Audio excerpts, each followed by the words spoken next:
Tengan todos ustedes, queridos amigos, saludos desde Puebla, bienvenidos a este canal de YouTube del Ter de la Cruz. No se les olvide darle me gusta, su like, que abajo en la campanita píquenle, escúchenle. Pues ahí está el informe, no se va a otro país, como decía el periódico.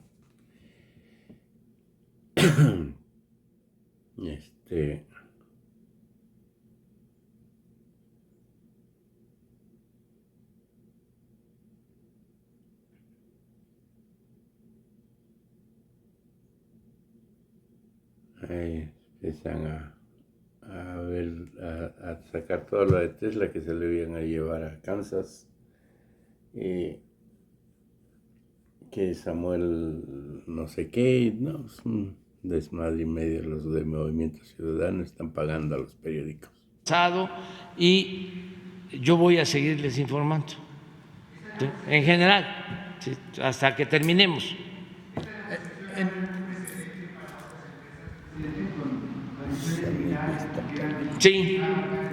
Sí, porque ya se definen con mucha claridad las prioridades de nuestro país. Por ejemplo, lo del agua. No es yo voy a invertir y voy a aprovechar el agua y voy a dejar sin agua a la gente. No. Vamos primero a que no falte el agua para el consumo doméstico. Esa es la prioridad. Y vamos también orientando el crecimiento hacia regiones donde se tiene agua.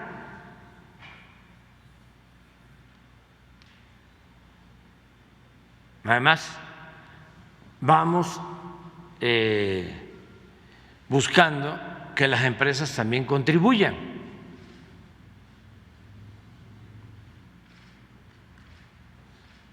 ¿En qué sentido? Pues que se le paguen buenos sueldos a sus trabajadores, se cuide del medio ambiente y se paguen los impuestos.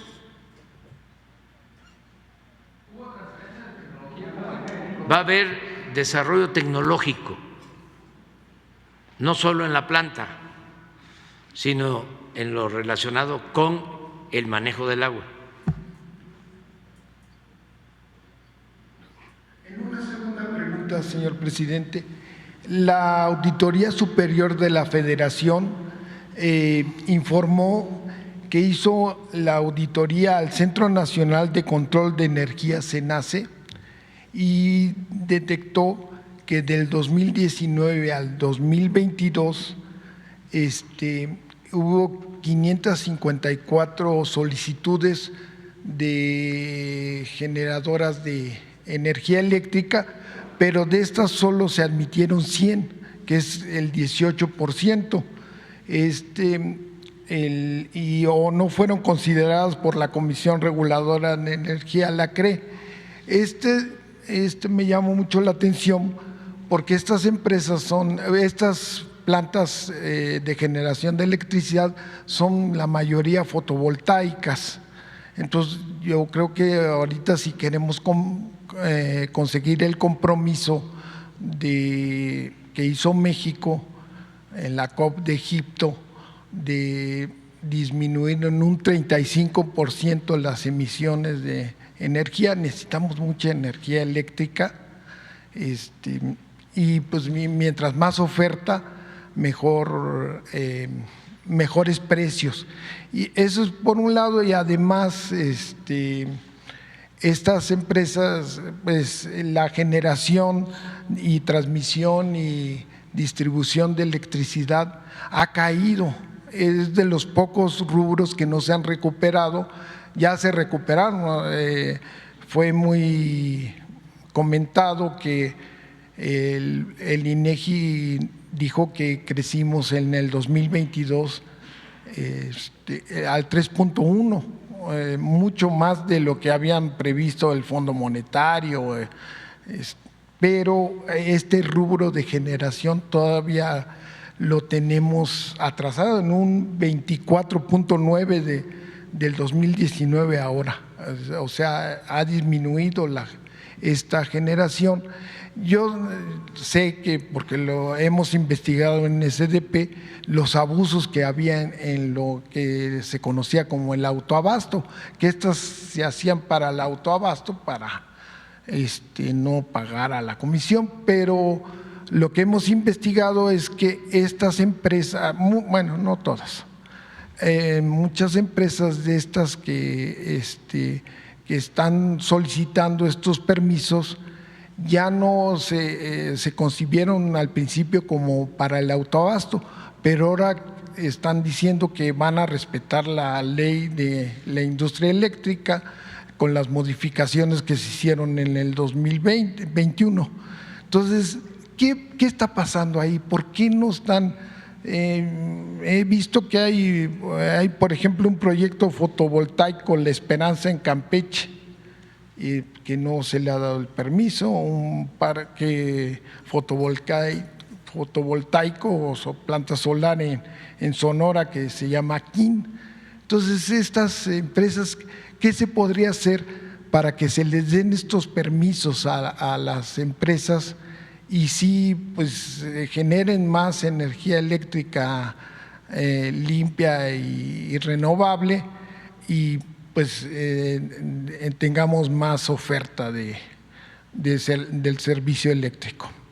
Sí, es que nos llevó tiempo poner orden, porque con el pretexto de las energías limpias hacían negocios sucios y estaban pues destruyendo a la Comisión Federal de Electricidad. Ese era el propósito, cómo querían acabar con Pemex y que todo el mercado, tanto de la industria eléctrica como del petróleo, lo manejaran privados, nacionales y fundamentalmente extranjeros. Entonces, paramos esa tendencia y nos llevó tiempo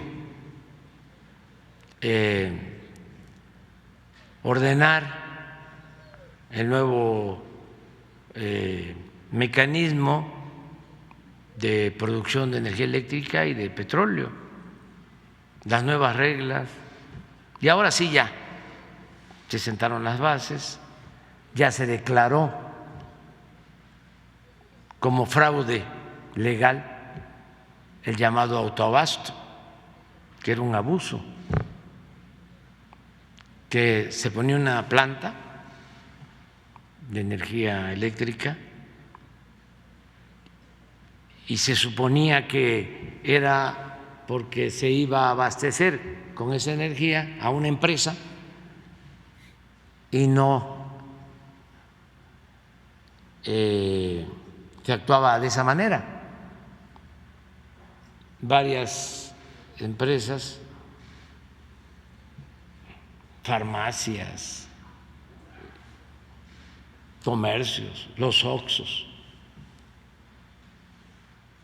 compraban acciones de esa empresa en $1, se hacían parte de la empresa y recibían energía eléctrica subsidiada, pagaban menos que los consumidores. Y no les cobraban la transmisión. ¿Eso? De la Comisión Federal. Sí, y no se les cobraba la transmisión, por eso el subsidio. Y la interconexión tampoco. Sí, entonces todo eso ya se arregló y muchos están entendiendo que deben de regularizarse, ya lo están haciendo, además los felicito porque estamos hablando de miles de empresas y de comercios que se colgaban. Se hablan de los diablitos, ¿no?, de las vecindades o de las colonias, o de las viviendas en colonias populares y todo, pero no, pues esto eran diablos, no diablitos, que se colgaban. Entonces ya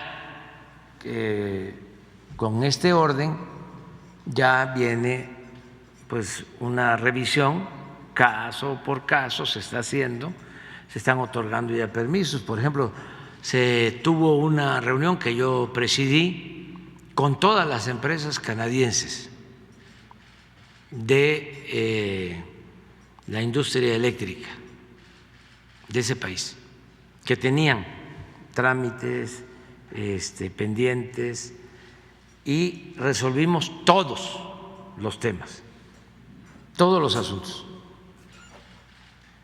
de las empresas canadienses. Le dediqué un mediodía a atenderlos, con el director de la Comisión Federal de Electricidad, con la secretaria de Energía, y salimos con un acuerdo. Y así lo estamos haciendo.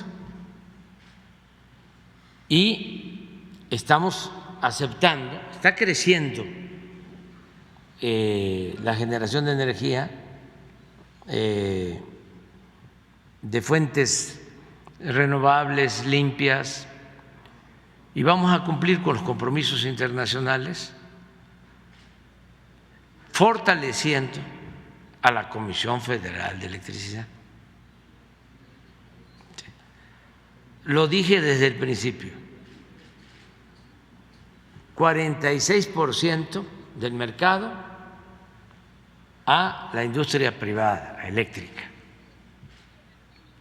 54% a la Comisión Federal de Electricidad,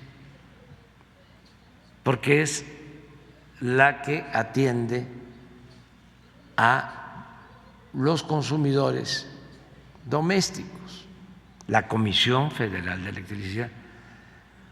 Si desaparece la Comisión Federal de Electricidad o se debilita,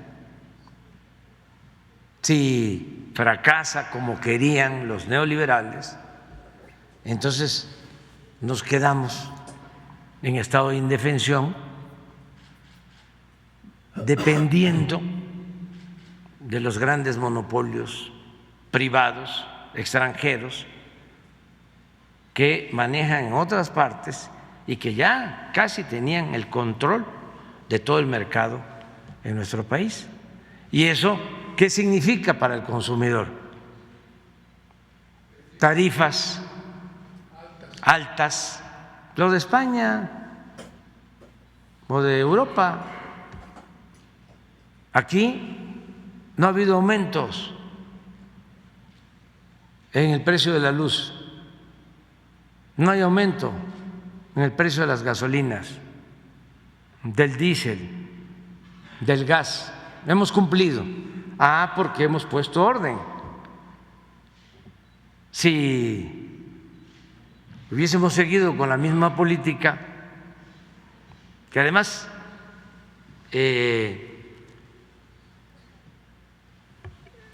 se emparejaba con el predominio de la corrupción, iba de la mano de la corrupción, pues estaríamos padeciendo mucho de altos precios, tendríamos una inflación como la de Europa. Nosotros tenemos una inflación de 7.8, pero Europa trae 9.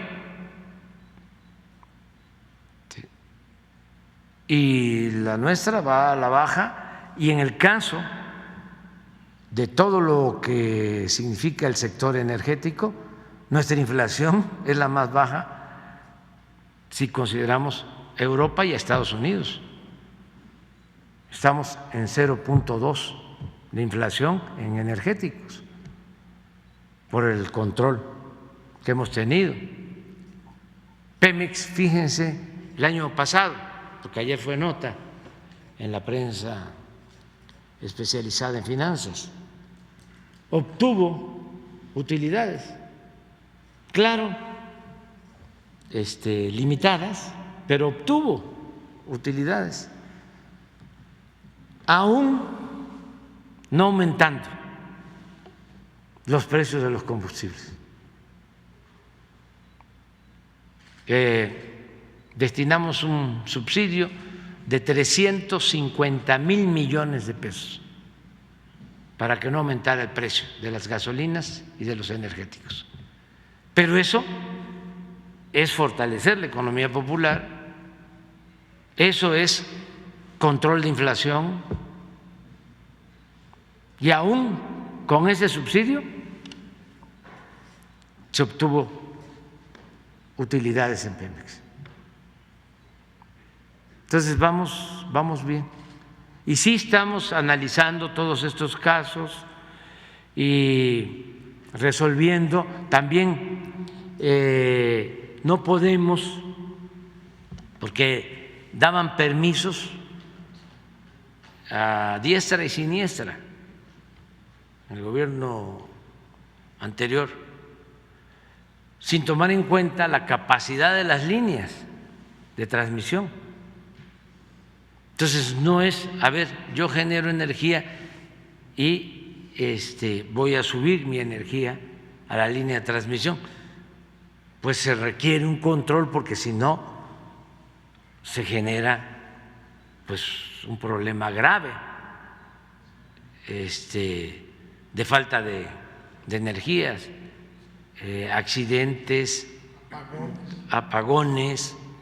Entonces, para eso es el control, es decir, vamos planeando y que sea de acuerdo a nuestra capacidad para no destruir el mecanismo que ya está establecido en la distribución de la energía eléctrica. Sí, el nearshoring yo creo que va a aumentar la demanda, ¿no?, de energía eléctrica. Y bueno, ya por último nomás quería preguntar, ¿qué proceso administrativo está haciendo la COFEPRIS con Psicofarma, que es una empresa que abastece medicamentos para las enfermedades psiquiátricas, ¿no? Entonces, ¿qué procedimiento? Porque es lo que dicen en las farmacias, que porque no hay abasto de estos medicamentos psiquiátricos. Yo creo que sí hay abasto, lo que pasa es que hay más control. ¿Puedes tú explicarlo?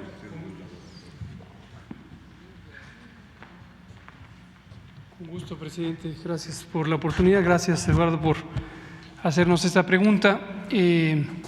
Así como hablamos ahorita de la infodemia, de la desinformación orquestada por medios corporativos que están al servicio de empresas, en el caso que presenté de vacunas, este es el caso también de los medicamentos para las enfermedades mentales y algunas afecciones neurológicas. Se los explico de manera sintética y espero que esto sirva para disipar la desinformación que ha sido provocada deliberadamente. Hay una empresa que se llama Psicofarma S.A.D.C.B., que había sido monopólica en la proveeduría, es decir, en la venta de productos al sector público de salud, a las instituciones públicas. Entre otras razones, ya era inquietante que hubiera un monopolio, prácticamente era un monopolio, una sola compañía que le proveía de estos medicamentos al gobierno por muchos años. Sin embargo, cuando empezó nuestra administración, pues trabajamos con lo que había, se le compraron varios años seguidos a esta empresa y en fechas más recientes, quizá un año, año y medio, empezó a ocurrir una falta de cumplimiento de los contratos. La empresa posponía las fechas de entrega, hacía entregas parciales, iba fallando en su responsabilidad. afectando obviamente al sector público de salud. Esto fue motivo de una serie de observaciones y sanciones por parte de la Secretaría de la Función Pública, que obviamente solo tiene competencia para sancionar a una empresa como proveedora del segmento público de las instituciones públicas gubernamentales. La empresa, por supuesto, ha sido libre de proveer al sector privado. Pero adicional a eso, COFEPRIS realizó una inspección de las 2 plantas de esta empresa que están en la Ciudad de México y se encontraron múltiples anomalías preocupantes.